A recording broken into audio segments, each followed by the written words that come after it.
Into the thin air. The perils of climbing Everest. Mount Everest, the tallest mountain in the world, has long captured the imagination of climbers, adventurers, and thrill seekers. Towering at 8,048.86 meters, 29,031, 7 feet, it presents a near mythical challenge testing the limits of human endurance. However, this natural wonder is also one of the deadliest places on Earth.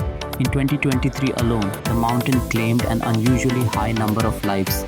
This is the story of what it takes to attempt Everest and why it can go so tragically wrong. The air gets thin.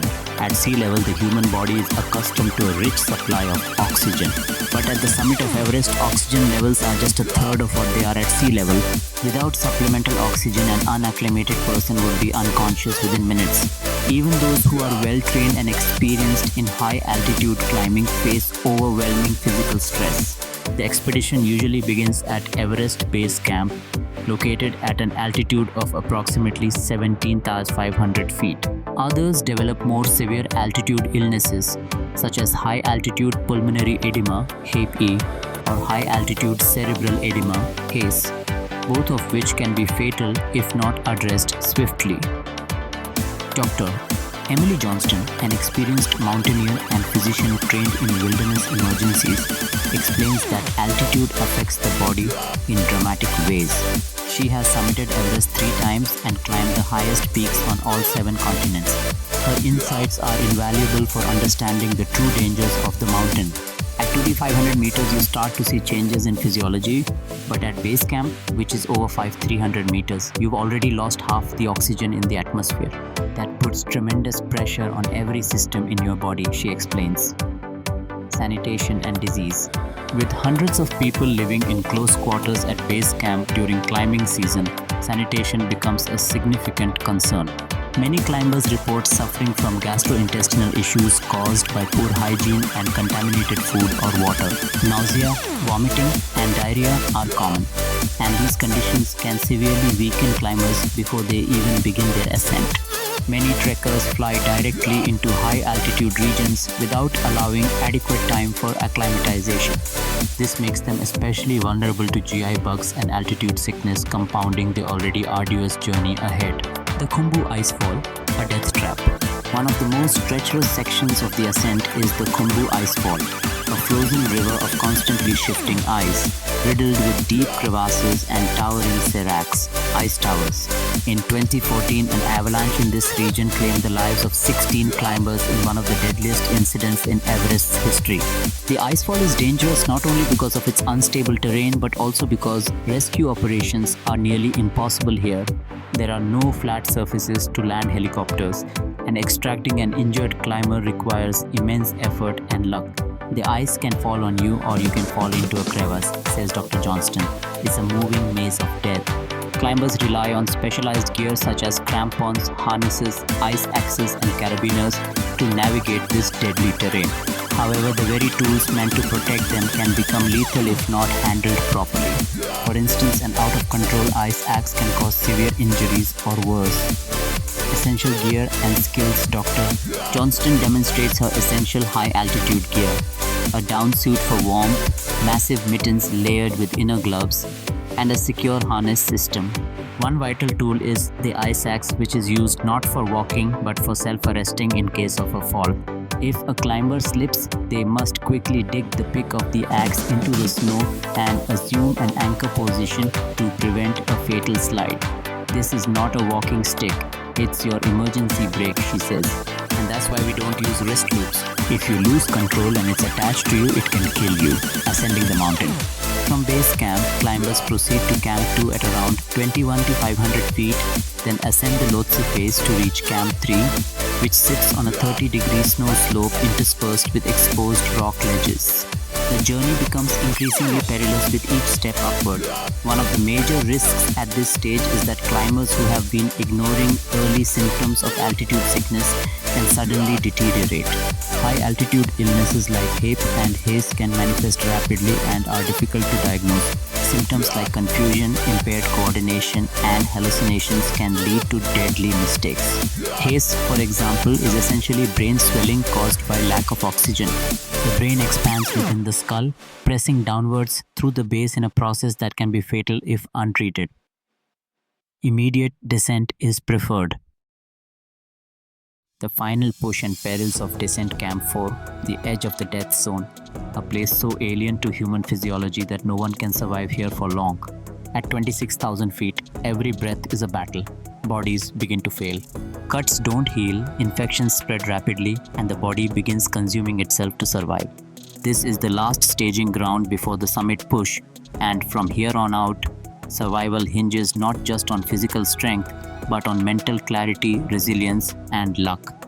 Summit day begins in darkness. Climbers leave camp between 10 p.m. and midnight, aiming to reach the summit by sunrise. The journey can take up to 12 hours, and those 12 hours are some of the most dangerous of a climber's life. At this altitude, oxygen levels are only a third of what they are at sea level. Without supplemental oxygen, most climbers would lose consciousness in minutes. And even with oxygen, their decision-making, strength, and coordination are deeply impaired.